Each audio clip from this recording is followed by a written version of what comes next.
আমি যেতিয়া গাড়ী বা বাইক কিনিবলৈ শ্ব'ৰুমত যাওঁ বা যিকোনো অনলাইন প্লেটফৰ্মত গাড়ী বা বাইক চাওঁ, তেতিয়া তাত ইঞ্জিনটোৰ স্পেচিফিকেশ্যন মানে ইঞ্জিনটোৰ বিৱৰণ দিয়া থাকে। তাত কিছুমান টেকনিকেল ৱৰ্ড দেখা পোৱা যায়, যেনে টৰ্ক, RPM, CC, BHP। এইবোৰ দেখিলে আপোনাৰ মনত প্ৰশ্ন আহিব পাৰে যে এইবোৰ হয় কি? এইবোৰে আচলতে ইঞ্জিনটোৰ পাৱাৰ, ইঞ্জিনটোৰ কেপাচিটি, ইঞ্জিনটোৰ পাৰফৰ্মেঞ্চ কেনেকুৱা হ'ব তাকেই বুজায়। ভিডিঅ'টো সম্পূৰ্ণকৈ চালে আপুনি জানিব পাৰিব যে এইবোৰ কি। প্ৰথমতে টৰ্কৰ পৰাই আৰম্ভ কৰোঁ। টৰ্কনো কি? টৰ্ক হৈছে টুইষ্টিং ফ'ৰ্চ, অৰ্থাৎ কোনো এটা বস্তু ঘূৰাবলৈ বস্তুটোৰ ওপৰত যেনে ধৰণৰ ফ'ৰ্চ ব্যৱহাৰ কৰা হয় তাকেই টৰ্ক বুলি কয়। ধৰি লওক মোৰ ওচৰত এটা বস্তু আছে আৰু মই ইয়াক ইণ্টাৰনেল ফ'ৰ্চ দি আছোঁ, যাৰ কাৰণে এই বস্তুটো আগলৈ গৈ আছে, আৰু যদি মই বস্তুটো ঘূৰাওঁ ই ঘূৰি যাব। এই যে বস্তুটো ঘূৰোৱাত মই যি ফ'ৰ্চ ব্যৱহাৰ কৰিছোঁ সেই ফ'ৰ্চটোকে টৰ্ক বুলি কোৱা হয়। আমি যেতিয়া চাইকেল চলাওঁ তেতিয়া পেডেল পাত ঘূৰাবলৈ পেডেলৰ ওপৰত ভৰিৰে যি ধৰণৰ ফ'ৰ্চ বা শক্তি প্ৰয়োগ কৰোঁ সেই শক্তিয়ে হৈছে টৰ্ক।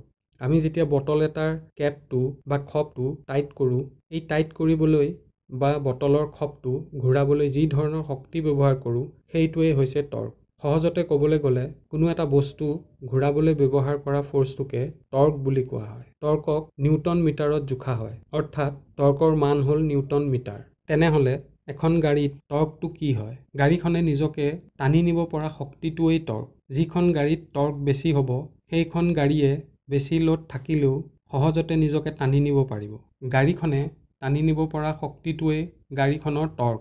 এই ভিডিঅ'টোত আমি দেখিবলৈ পাইছোঁ যে এখন ট্ৰেক্টৰে ফৰ্চুনাৰৰ লগত টনাটনি কৰি আছে আৰু ট্ৰেক্টৰখনে সহজতে ফৰ্চুনাৰখনক নিজৰ ফালে টানি লৈ গুচি গৈছে।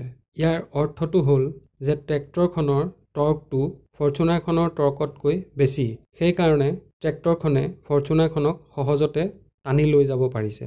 ইয়াত দেখিছে যে এখন থাৰ আৰু এখন স্কৰপিঅ'ৰ মাজত টনাটনি হৈ আছে, কিন্তু থাৰখনে সহজতে স্কৰপিঅ'খনক টানি লৈ গুচি গৈছে আৰু এই বেয়া ৰাস্তাটোত থাৰখনে সহজে ওপৰলৈ উঠি পাৰ হৈ যাব পাৰিছে।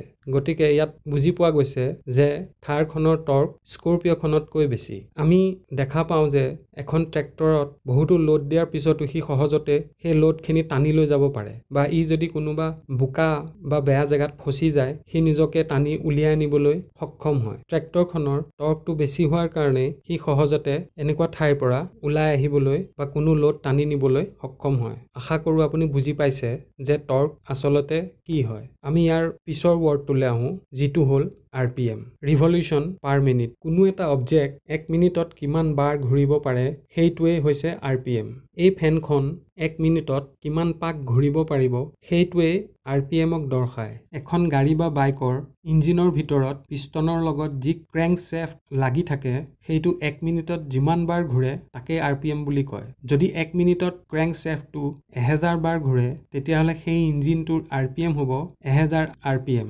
বাইক বা গাড়ীৰ মিটাৰটোত RPM লিখা থকা আপুনি দেখা পাইছে নিশ্চয়। এইটোৱেই হ'ল RPM। এতিয়া হৰ্চ পাৱাৰৰ বিষয়ে জানো আহক। আমি যদি টৰ্ক আৰু RPMক পূৰণ কৰি 5252ৰে হৰণ কৰোঁ তেতিয়া হৰ্চ পাৱাৰ পোৱা যাব। হৰ্চ পাৱাৰ গাড়ীখনৰ স্পীড আৰু এক্সেলাৰেশ্যনৰ লগত জড়িত। সহজ কথাত কোনো এটা অবজেক্ট কিমান স্পীডত মুভ কৰিব পাৰে সেইটোৱেই হৰ্চ পাৱাৰ। যদি গাড়ী এখনে এটা ডিষ্টেঞ্চ লাহে লাহে কভাৰ কৰে তেতিয়া কম হৰ্চ পাৱাৰ লাগিব, আৰু যদি স্পীডত সোনকালে কভাৰ কৰে তেতিয়া বেছি হৰ্চ পাৱাৰ লাগিব। আমি যেতিয়া কোনো এখন গাড়ী বা বাইকত বহোঁ আৰু গাড়ীখন চলা মাত্ৰকে আমি পিছলৈ গুচি যাওঁ, এই যে আমি পিছলৈ গুচি যাওঁ সেইটোৱে হৈছে গাড়ীখনৰ হৰ্চ পাৱাৰ। গাড়ীখনৰ হৰ্চ পাৱাৰৰ কাৰণেই যেতিয়া গাড়ীখন মুভ কৰে আমি পিছলৈ গুচি যাওঁ। ভিডিঅ'ত দেখিছে যে গাড়ীখন কেনেকৈ আগলৈ যোৱাৰ লগে লগে সিহঁত পিছলৈ গুচি গৈছে, সেইটোৱে হৈছে হৰ্চ পাৱাৰ। হৰ্চ পাৱাৰৰ কাৰণেই আমাৰ বডিটো পিছলৈ গুচি যায়। এতিয়া টৰ্ক আৰু হৰ্চ পাৱাৰক লৈ কনফিউজ নহ'ব। মনত ৰাখিব যে টৰ্ক হৈছে কিমান লোড টানি নিব পাৰে আৰু হৰ্চ পাৱাৰ হৈছে কিমান স্পীডত যাব পাৰে। দুয়োটাই পাৱাৰ, কিন্তু কাম বেলেগ বেলেগ। এতিয়া শেষত আহিল CC আৰু লিটাৰ।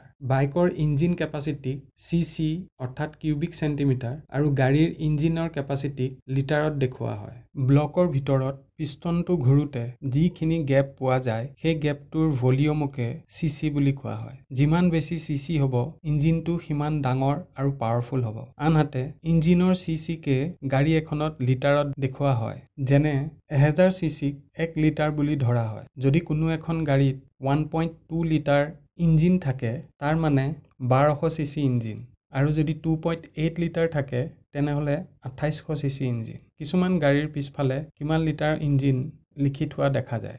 এখন গাড়ী বা বাইকত যিমান বেছি চিচিৰ ইঞ্জিন হ'ব সিমানেই মাইলেজ কম হ'ব। যিসকলে মাইলেজ বেছি বিচাৰে তেওঁলোকে কম চিচি থকা বাইক বা গাড়ী কিনাটো উচিত। এইকেইটাই আছিল সহজতে বুজিব পৰাকৈ টৰ্ক, RPM, চিচি আৰু BHP।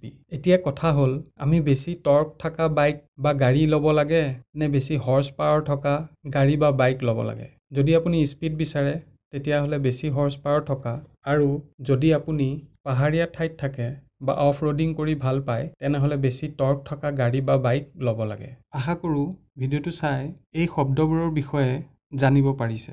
আজিলৈ ইমানেই। ভিডিঅ'টো সম্পূৰ্ণৰূপে চোৱাৰ বাবে ধন্যবাদ।